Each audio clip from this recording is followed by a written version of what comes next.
Yes, indeed, and we're talking sports now. We've got George Alo, who joins us this morning. Thank you for coming on today. It's my pleasure, Chamberlain. Well, I know that in the months ahead, the focus will be on the Super Eagles as we prepare for the World Cup. But even now, there's still a lot of focus there because we have some top-grade friendlies lined up for the Super Eagles, and this is interesting. We have Poland, we have Serbia. Poland and Serbia, they've got top teams, top players. You have the likes of Matic, who's going to be playing there. You have Lewandowski on the part of Poland. But these friendly games that we're playing, well, for those who think, wait a minute, if we play and then our opponents get to see Nigeria's team play, it lets them prepare better and reduces our chances of winning at the World Cup. Do you ever think about this? No. That's far from me, Chamberlain. That would be the thinking of somebody who does not understand the pyrotechnics of football. Because if you play friendlies, and let me tell you, the good thing about these friendlies is not just to play friendlies. It is the quality of friendlies you are playing. Because the NFF and the Technical Advisor General have sat down to look at the kind of friendlies we need to play. Because they lined up these friendlies after the draw, the World Cup draw had been made. You look at our group, we are going to play Argentina, we are going to start with Croatia and then play Iceland. So the NFF looked at it and said, okay, since we are going to play Croatia, it is good we play Serbia. So that we play the same kind since they are almost pattern of football. Same pattern of football. Then Poland, another quality friendly. So the friendlies are good. You need to fine-tune your strategies ahead of the World Cup.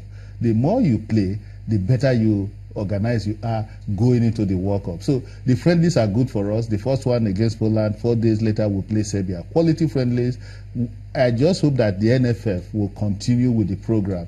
They brought out a good blueprint ahead of the World Cup. And if we follow it, talk about implementation, which they are doing now religiously. Once we get that right, Chamberlain, I think we'll get it right at the World Cup. We've got the players, so to speak. Our problem has always been that of organization. But if you look at the program that the NFF came up with in February, starting with the unveiling of the World Cup kit, you saw the one that the NFF president and his first vice president, Sheikh Udiko, wore when the World Cup trophy came. Good jerseys, good planning ahead of the World Cup. So I think at the end of the day, we may just get it right. But looking at the players, our players now, there's news that Tyron Ibrahim was substituted with his team over the weekend, and so I think in the 20th minute, so they're afraid that he may have been injured. And then the question of Joel Obi being omitted, some are interpreting that as though he's injured, but they think no, it was just a tactical thing. But he hasn't played for us for the past 4 years. But do we actually have these players and the teams that they play for? If they're not playing for top teams, that will affect our performance, won't it? Well, our players may not be playing for the top teams, but you know that has to do with the place they are coming from. The average African player is coming from a position of disadvantage, no doubt about that. If you look at the J.J. Okochas of this world where he played, he shouldn't have played for the kind of team Bolton Wanderers that he played for. If J.J. was to be putting on white skin, he should be playing for Barcelona, PSG and all that. Multi-talented. I must tell you, that is just the truth. Does that really still fly? Because, I mean, it flies. George Rohr was African world footballer of the year. It flies, yes. 1 in a 1,000. George Rohr was world footballer of the year. So don't look at our talent from the clubs they are playing for. Look at it from... So a talent is not a talent? A talent is a talent. But like I told you, managers come in and all that. But by the time they showcase themselves at the world level, the World Cup will be a leveler. Our players are fishing in the same market with the players from Argentina, from Brazil and all that. And if we get our organizations right, I mean, come to look at it, it won't be hard to struggle to make it into the Arsenal team.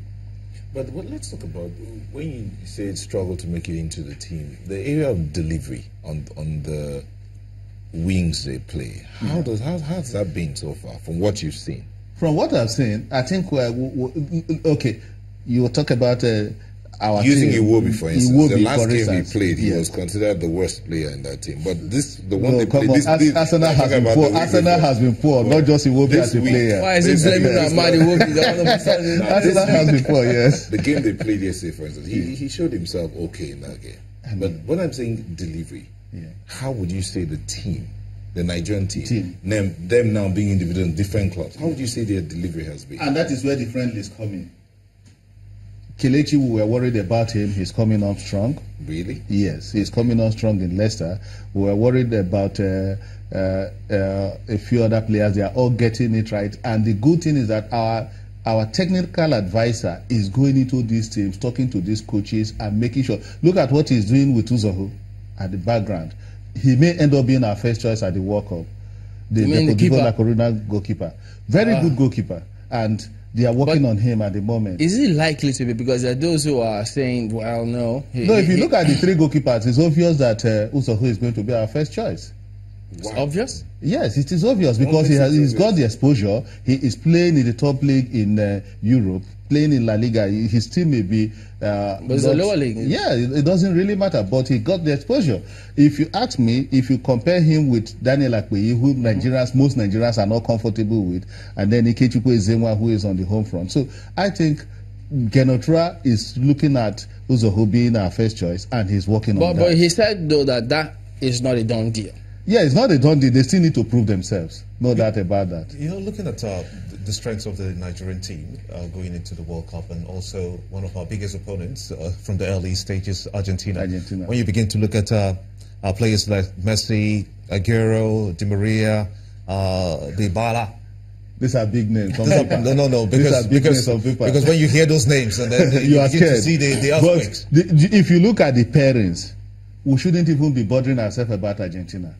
We should be bothering ourselves about Croatia and Iceland. We may have qualified before. We'll just be enjoying ourselves by the time we play Argentina at the World Cup. Go and mark my words.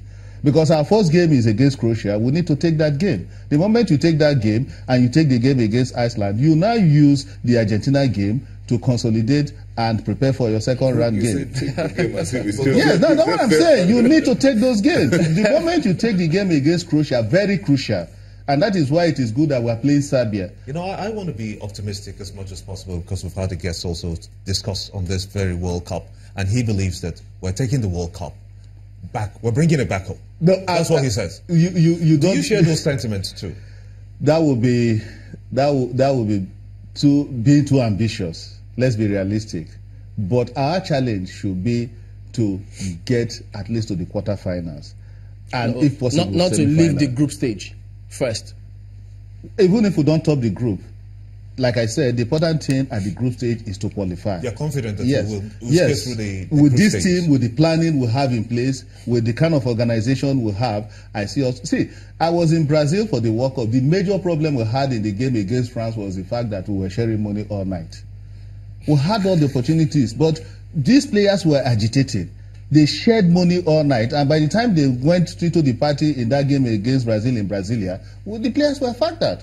But the way the NFF is going about it this time, like I said, if we do the implementation and get everything right, I don't see how this team will not go beyond the second round. And if they get into that stage, anything could happen. You know, if we get into the quarterfinals, that's good for us, because that is the highest an African country has gone to. If we live on hopes, we're not going to get any far. But if we have the strategy, do you think that Rohr is able to master that strategy that takes us to meet the expectations of those who think that we're bringing this World Cup back home? Since Rohr came to this country, he has remained focused. He has shown that he came here to work. And credit must go to him. And if you look at the way he went about the qualifiers, fantastic coach he is. And the way he is going about it, I think he wants to use the Super Eagles to make a name for himself.